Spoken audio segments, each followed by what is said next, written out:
My name is Shelby, and I'm 62 years old. I live alone in a one-story house on the outskirts of Tokyo. Since shortly after my birth, my parents got divorced, and I was raised in a single-parent household. Fortunately, after the divorce, my father provided sufficient support, and I was able to attend the university I had hoped for. Afterward, I joined a reasonably well-known company, and, through a colleague's introduction, had an arranged meeting leading to marriage. My husband loved flowers and often helped me with the gardening. Though it's a small garden, perhaps due to good sunlight, grass often grows in places where there are no stones or other objects. Since bending over is difficult, on weekends, my husband would help me with weeding. Since my husband would bring out the car, we would go to the home center to buy flowers and branches each season. In the summer, he even bought a hoe for a home garden. My husband loved the small garden. "Someday, I'd like to turn this garden into a small rose garden," he said, and just then, we were blessed with a son. The dream of a rose garden turned into a small campsite. Fortunately, there's a large park nearby, so we didn't get scolded for making a bit of noise in the garden. On days off, we pitched a tent in the garden and went camping with our family of 3. We even bought bricks and made a small fire pit for campfires. We cooked rice in a mess tin and made curry over the campfire. On holidays, my husband treated us to camping-style dishes. He would even make elaborate dishes like pizza and roast beef. Amidst the busyness, we were enjoying our days. However, not long after our son started working, my husband. He fell seriously ill and passed away suddenly. My son's name is Cash, and when he was young, he was a kind and gentle child who cared for me. However, it seems that his personality started to change around the time he entered university. Moreover, after my husband's passing, his selfishness became more pronounced, and he would say, "I'm capable on my own now, so don't bother me." You could say he became more independent in a way. Feeling lonely might be due to, perhaps, me getting older. My son ended up marrying the daughter of a business associate he met through work. At first, the prospective mother-in-law seemed to look down on my son, who grew up in a single-parent household. But the prospective father-in-law said, "Talking about family background these days is outdated. If the two of them are content, that's what matters," which led to my son marrying into their family. The wedding ceremony took place at a prestigious shrine near the bride's family home. The ceremony at the shrine, with both traditional Japanese and Western attire, was enchanting and truly magnificent. My son looked quite dashing in his tailcoat. The traditional Japanese attire felt like a tribute to my late husband, bringing tears to my eyes. Though it's quite sad to see him leave home, I'm proud to witness my son's special day. I wish my husband, who loved children, could have seen it too. When we were invited to the bride's family's home for pre-wedding greetings, I was amazed by the size and grandeur of their house. Being in the countryside, it's what you'd call a mansion. After marriage, my son decided to leave his current company and join his wife's company. Thus, they'll move from Tokyo to her hometown upon marriage. I could sense remnants of the refined young lady from an old family in my daughter-in-law. Despite being in Tokyo, they live in a small suburban one-story house. It seemed like she was looking down on me a bit. It's likely because of my single-parent upbringing, she might think of me as a poor person living on a pension. "I hope you don't find this rude, but may I ask something?" "What is it?" "Do you find life financially difficult, Shelby?" "Thank you for your concern." "Well, yes, I'm managing to get by thanks to various means. Our family home has a well-known history. Plus, my father is the CEO of a prominent import agency, so we come from a wealthy and prosperous background." "Do you know about that?"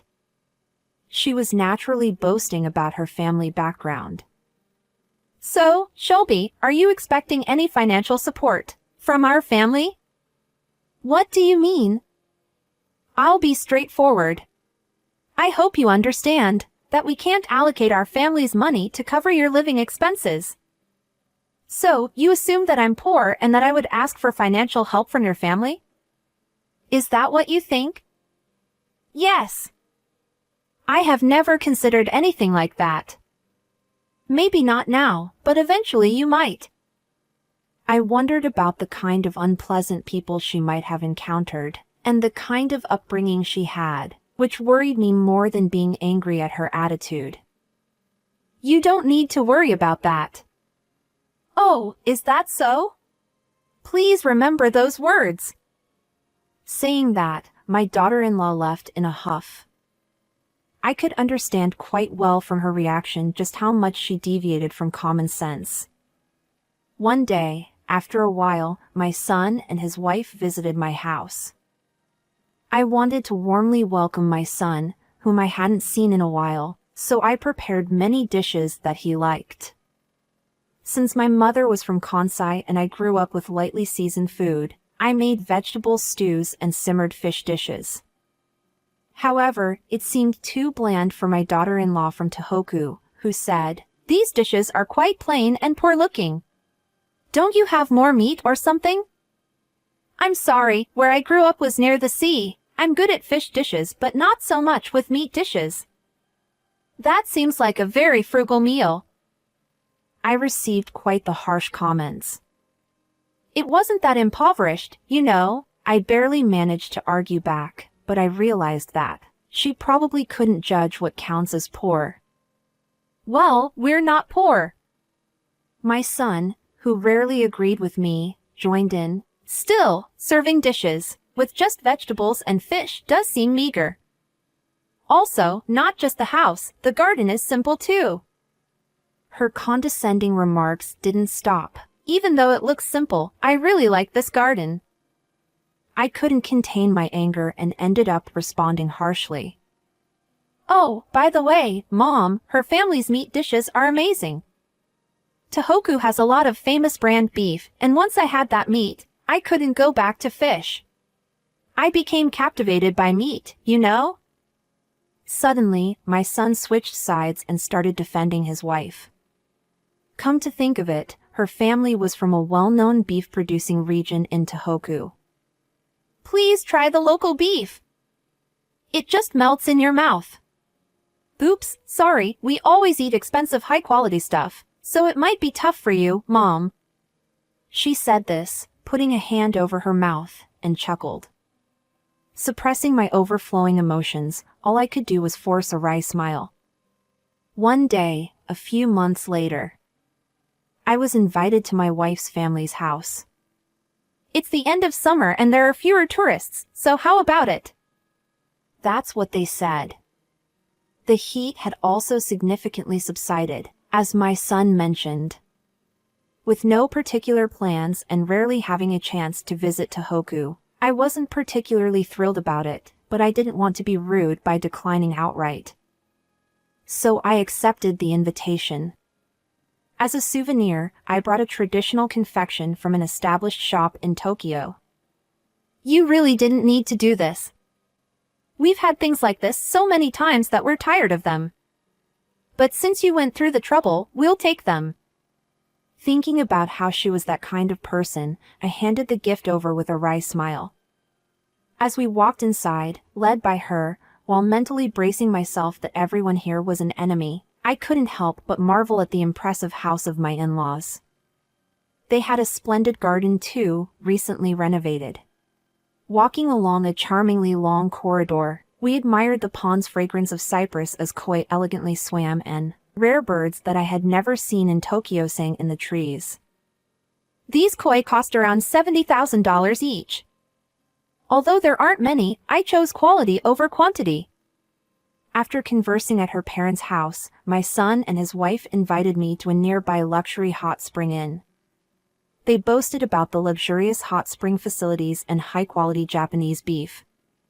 The hot spring had a faint scent of cypress emanating from the well-crafted wooden bath, and its silky spring water washed away the weariness of the lingering summer heat. The area around the outdoor bath was enveloped in lush greenery, with occasional bird songs and the babbling of the river. The meals were also quite lavish.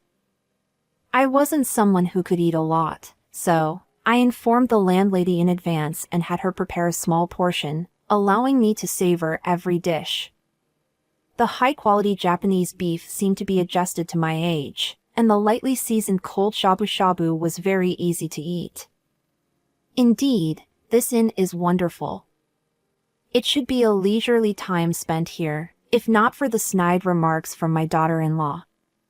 The next morning, for the sake of expressing gratitude and saying goodbye, I visited my in-laws' house, and as we all enjoyed tea together. "I appreciate your kindness this time. Thanks to you, I had a great time with good hot springs and delicious food." This expression of gratitude marked the beginning of a confrontation. "Oh, it's nothing really. There's no need for thanks over something like this." My daughter-in-law prepared for battle. "Even more so, I'm grateful to have a son who found a good family." "Thank you very much." I uttered words I didn't truly mean. "But I'm more concerned about you, Shelby. After seeing your house, I started worrying a bit. You're living off your pension, aren't you? It might be enough for regular living, but won't you eventually come seeking help from my family? I really want to avoid that, if possible. As I mentioned before, I've never even considered such a thing." Tit for tat. "It's probably something that could happen in the near future. So, I wanted to make sure before that time comes." And my daughter-in-law got straight to the point.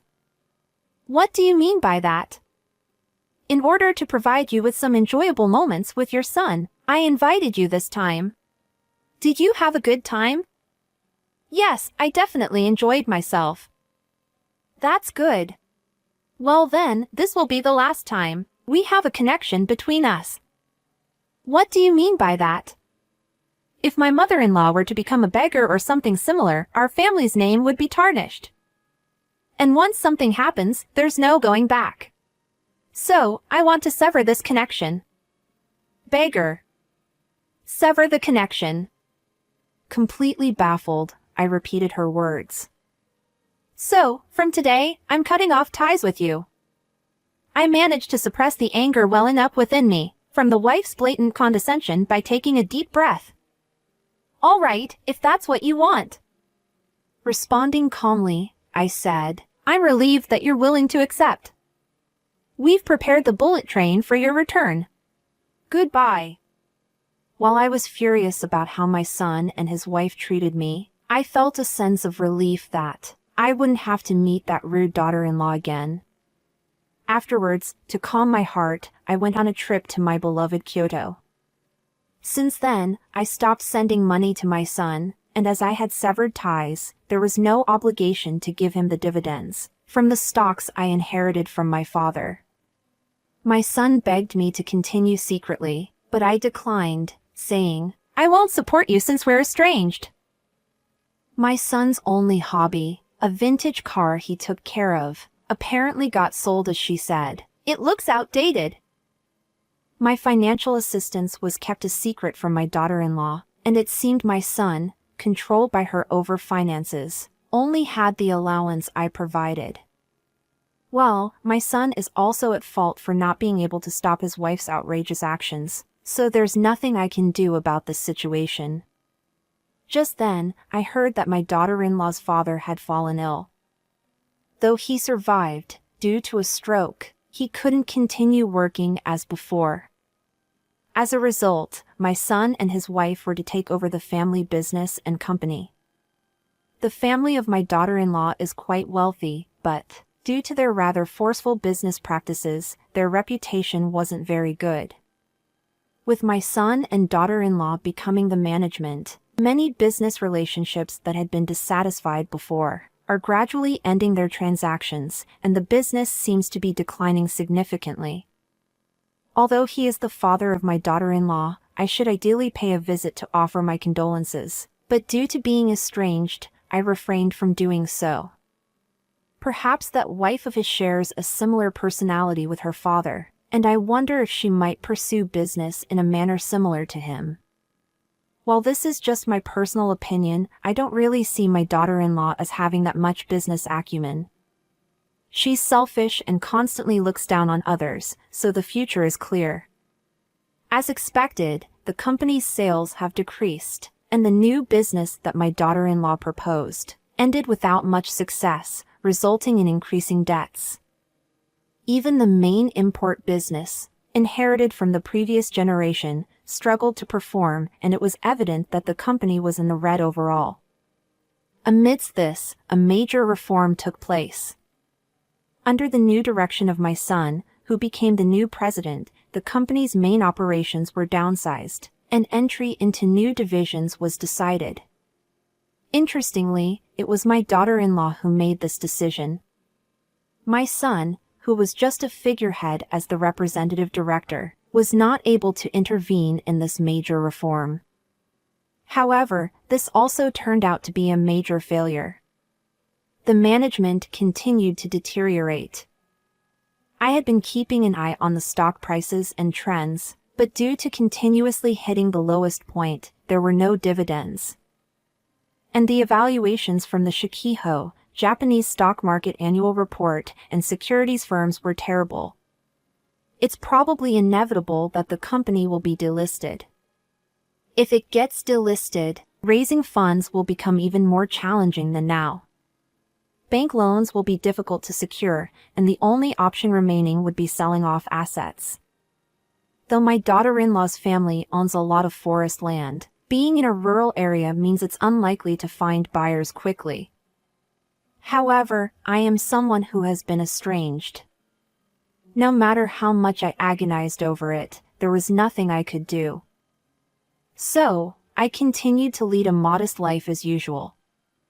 Afterward, I received a few messages from my son and his wife, but I kept my distance. Then came autumn. While enjoying the fall colors and the usual sightseeing in Kyoto, something unexpected happened.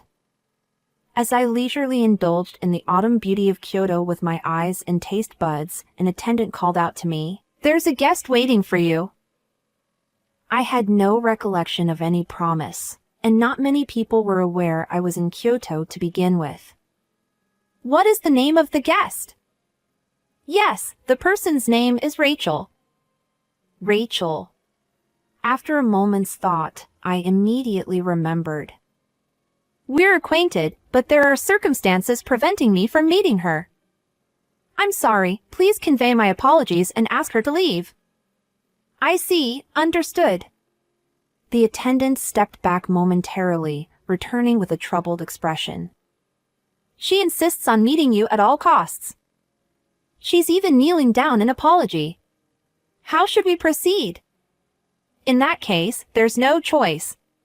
Please show her to the guest room. I'll prepare myself and come shortly." I returned to my room and changed into a more appropriate attire. "Thank you for waiting. It's been a while. I believe we're estranged, so I'm curious about the purpose of your visit." I greeted her in a composed manner. "It's been a while. I've come to ask for your forgiveness, to apologize for my numerous impolite behaviors in the past. I'm truly sorry." I stared at her wordlessly. Her face turned pale in response to my distant attitude. "I've heard that this magnificent mansion belongs to you. I'd like to know how you came to possess such a splendid residence. Could you please share the details with me?" She must have heard about my background and was desperate for financial help. It's obvious that she came here in desperation, like clutching at straws. I smiled wryly and said, "It's not something I would discuss with a guest," as I brushed her off. And then, after a pause, "This is my father's villa. I inherited it from him. My father's name was Frank Sean, he's deceased now." "Does that mean my mother-in-law is the daughter of the president of the Sean Corporation?" Upon learning new facts, my daughter-in-law panicked and seemed flustered. I am my father's child from a previous marriage, and I carry my husband's surname now. The current president is my half-brother. Our mother has already passed away, and I've distanced myself from the Sean family. By nature, I'm not suited for business, and I've relinquished the management rights to my brother. Before my father passed away, he entrusted me with a portion of the company's shares, and this house. I see. I didn't know. My daughter-in-law seemed relieved, as if a weight had been lifted off her shoulders. I myself am a novice in stocks, so I don't trade. I receive dividends twice a year. It would probably amount to around $70,000 or so. I'm not fond of flashy lifestyles to begin with, so I'm able to live comfortably enough. My younger brother manages this house, and there's a resident housekeeper. Visiting here every time the seasons change is one of my pleasures. Perhaps my daughter-in-law was rendered speechless. She kept her head down and didn't move. By the way, what is the purpose of your visit? You are aware that I've been estranged from you, right? Yes, I understand. Our family business isn't doing well, and if it's okay with you. My daughter-in-law pleaded while wringing her hands. The truth is, my father fell ill, and Cash took over as the president. However, since he was inexperienced, I thought it would be better if someone with blood ties like me took charge to help Cash. So, my son was just a figurehead and you held the actual management power. Yes, that's how it turned out. Perhaps realizing that further excuses were futile, she began speaking candidly. Then, I took the lead on a new product concept, which failed, resulting in significant losses and debts. I tried various things, but it was already beyond repair. So, you located my whereabouts to ask for assistance. Yes. I sighed. So, you want me to help you? Yes, please, I beg you for assistance. Do you remember what you said to me? If my memory serves me right, you decided to cut ties with me, because you said a destitute mother begging for money would be a nuisance. What's the meaning of your actions now, after all that? It's a plea for money. In society, we call that begging, you know. You're right. With a faint smile, I pronounced my decision. I refuse. I don't want you to underestimate me. After looking down on me so much, it's too late to ask for help now. I'm sorry, but please, somehow. My daughter-in-law prostrated herself, rubbing her head against the floor. Without paying any attention to her, I stated, I'm not a person who can give charity to beggars. Please take her away. The guest is leaving. Escort her to the entrance, and then sprinkle salt there as well. The housekeepers, numbering several, carried her, who continued prostrating herself, and, lifting her to her feet, dragged her out of the room. Some time later, her company went bankrupt. They liquidated everything, including the land and the house. With the remaining meager funds, they rented a house, and the entire family worked part-time jobs to make ends meet. My son, after the company's collapse, seemed determined to stand on his own, and I haven't received any communication from him since.